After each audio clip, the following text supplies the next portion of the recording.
창세기 3장 8절과 9절입니다. 그들이 날이 서늘할 때 동산에 거느시는 여호와 하나님의 음성을 듣고 아담과 그 아내가 여호와 하나님이 낯을 피하여 동산 나무 사이에 숨은지라. 여호와 하나님이 아담을 부르시며 그에게 이르시되 내가 어디 있느냐. 아멘. 금방 읽은 창세기 3장 8절과 9절은 뱀에게 꾀임받아서 선악과를 먹은 후에 아담과 하와에게 나타난 현상들입니다. 그 현상들이 곧 선악과를 먹은 사람들이 어떤 사람들인지 나타냅니다. 아담과 하와가 선악과를 먹었다는 것은 8절에 보면 여호와 하나님이 음성을 듣고 아담과 그 아내가 여호와 하나님이 낯을 피하여 동산 나무 사이에 숨은지라. 선악과를 먹었다는 것은 여호와 하나님이 낯을 피하여 도망갔다는 걸 말씀합니다. 원래 아담과 하와는 예수님이 신부로서 예수님과 매일 동행하는, 빛 가운데서 동행하는 주님이 동역자들이죠. 그런데 선악과를 먹었다는 것은 그들이 지금 여호와 하나님이 낯을 피하여 도망갔다. 그것이 곧 선악과를 먹었다는 뜻입니다. 그러면 여호와의 낯을 피하여 도망갔다는 것은 무엇일까요? 우리 성경에 보면 선지자 요나가 있습니다.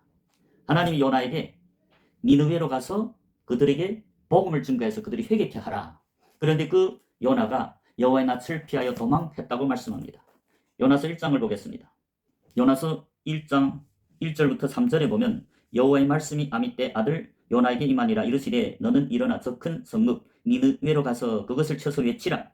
그 악독이 내 앞에 상달하였음이니라 하시니라. 하나님이 요나에게 니느웨로 가서 그들에게 죄악을 증거해서 그들로 회개시키라. 요나는 하나님이 선지자죠. 즉 아담과 하와 같은 주님이 신부들입니다. 즉 주님이 사녀오른 제자들이죠.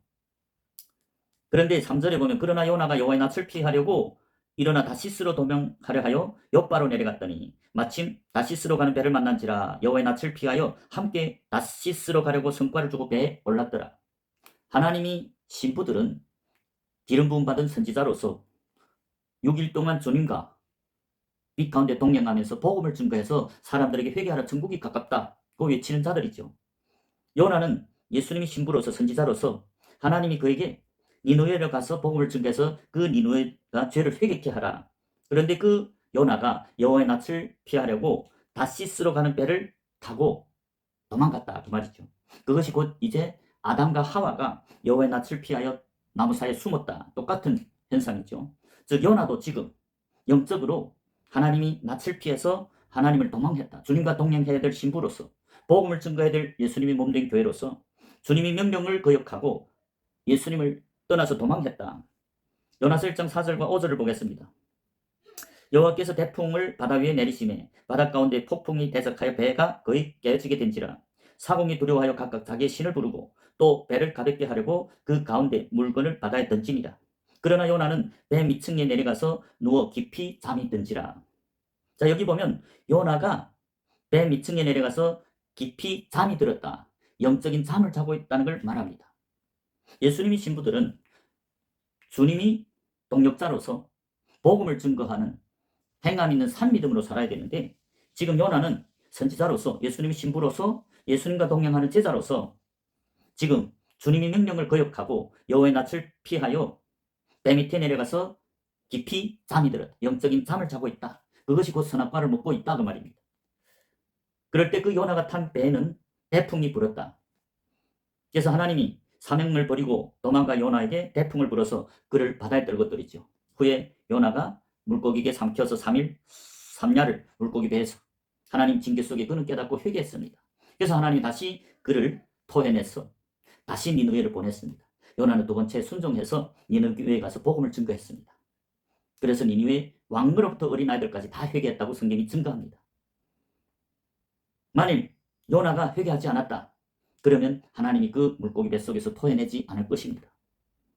선악과를 먹는다는 것은 주님이 신부들, 곧 예수님이 동역자들인 제자들이 복음을 증거해야 될 제자들, 6일 동안 주님과 빛 가운데 동행하면서 복음을 증거해서 사람들을 회개시키는 자들이어야 되는데 그들이 지금 여호와의 낯을 피해서 도망갔다. 즉 선악과를 먹었다.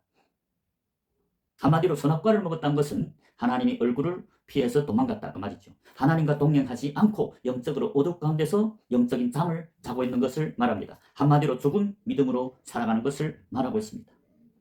그래서 주님이 참된 제자라면 6일 동안 주님과 빛 가운데서 동행하는 자들이 되어야 됩니다. 주님은 이 땅에 있을 때 6일 동안 무엇을 했지요? 사람들에게 복음을 증거했습니다. 하나님 나라를 전파했습니다. 그리고 예수님은 요한복음 14장 12절에서 나를 믿는 자는 나의 하는 일을 할 것이요. 지금 예수님이 하는 일을 누가 하죠? 제자들이 합니다. 예수님이 12제자, 예수님이 부활하고 승천한 후에 12제자나 사도 바울이나 70제자들, 누가복음 10장에 나온 주수꾼들 다 예수님과 6일 동안 동행하면서 복음을 증거했습니다. 예수님이 하던 일을 했습니다. 오늘날도 똑같죠. 예수님이 몸된 교회라면, 예수님이 신부라면 6일 동안 자기를 위해서 하는 게 아니고 주님이 복음을 증거하는, 즉 하나님 나라를 전파하는 것이죠. 그런데 만일 하나님 나라를 증거해야 될 주님이 몸된 교회로서 만일 하나님 얼굴을 피해서 도망해서 영적인 잠을 자고 있다. 그것이 곧 선악과를 먹는 것이라는 말입니다. 제가 금방 성경을 통해서 선악과를 먹었다는 것이 무엇인지 증거했죠. 제가 읽어준 것이 성경이 맞다면 여러분 구독하시고 좋아요를 누르시고 또 많은 사람들에게 공유해서 많은 사람들이 선악과를 먹는다는 것이 무엇이라는 것을 알도록 하나님이 영혼 구원에 동참하는 주님이 기뻐하시는 일을 하는 저와 여러분이 되시길 축복합니다.